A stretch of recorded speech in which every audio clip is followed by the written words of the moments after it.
How you all doing out there? Thank you. Thank you.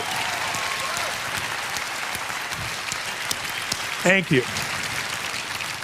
I'm honored and I'm blown away, even though this is my 25th year plus doing this. I've been doing this for a quarter of a century now, which is quite amazing for me in the process. Thank you.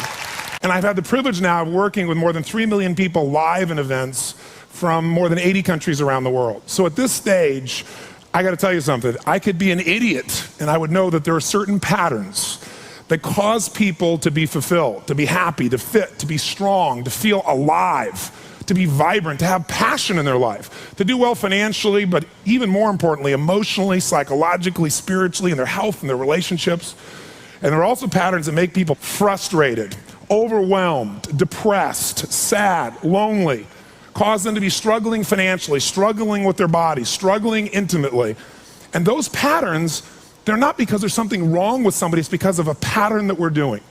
And I've spent a quarter of a century of my life basically studying the most successful people in the world and the most challenged, and figuring out what's the fastest way to create a change in basically developing the one thing that all people have in common who succeed. They're leaders. This is a leadership program.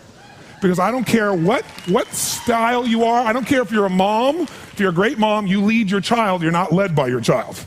Or a great dad. If you're a great business person, you're a great salesperson, you're a great negotiator, you're a great anything, you're a great human being. This has been my entire life's obsession. What makes the difference in people's lives? And that leadership component, as I say, doesn't always mean somebody follows you. A leader is somebody who lives life on their terms. That you will never settle for less than you can be or share or give or create. It's not what we get that makes us happy, it's who we become. How we live our life, who we are as a person. People can take away all the things, but who you become, no one can take away. And the problem is most of us are trying to be something we're not. And it isn't so much about change, about changing yourself. The change happens when you be yourself.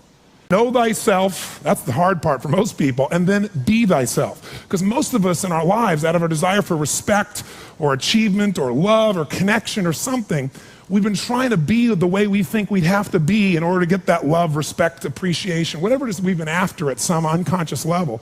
And we've been doing it so long that we think that this is who we are. Because success without fulfillment is failure. And I can't tell you how many people I work with who are supposedly the best in the world at what they do, and they have more money than they can spend, and they have all these people that love and respect them, and yet they're unhappy inside. Because if you want to know what's really you, where you're going to be alive is when it's really you.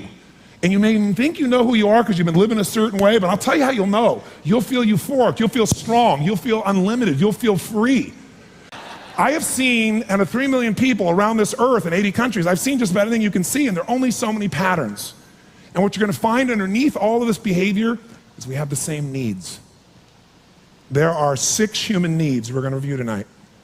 When you understand what those needs are and which ones you're focusing on, you start to understand why people do the crazy things they do, including you and I. And you begin to understand, hey, there might be a better way to meet my needs, and I don't have to get caught up in this game of stress and frustration and upset, or I could really help this person I care about, because I could see what's really going on.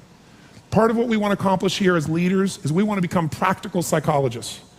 We want to understand what's really going on so we can help, so we can make a difference, so we can transform. So yes, of course you can do better in your business, because the more you understand about what people need and want, the greater you're going to be, the better manager, better leader, the better mom or dad, the better friend. And there's a better you that's available when you understand what's driving you. But most of us are running patterns over and over again, and we want to free that up. To free it up, we got to break the pattern. We got to do things that are different. So we're going to do something different. I'm not here because I believe in positive thinking. If you think that's what I believe, you don't know much about me. I'm not one of those people that believes you're supposed to go to your garden and chant, there's no weeds, there's no weeds, there's no weeds, there's no weeds. There's weeds right there. All right, that's what I believe. Here's what I believe. I believe that if you really want to be effective, you got to tell the truth.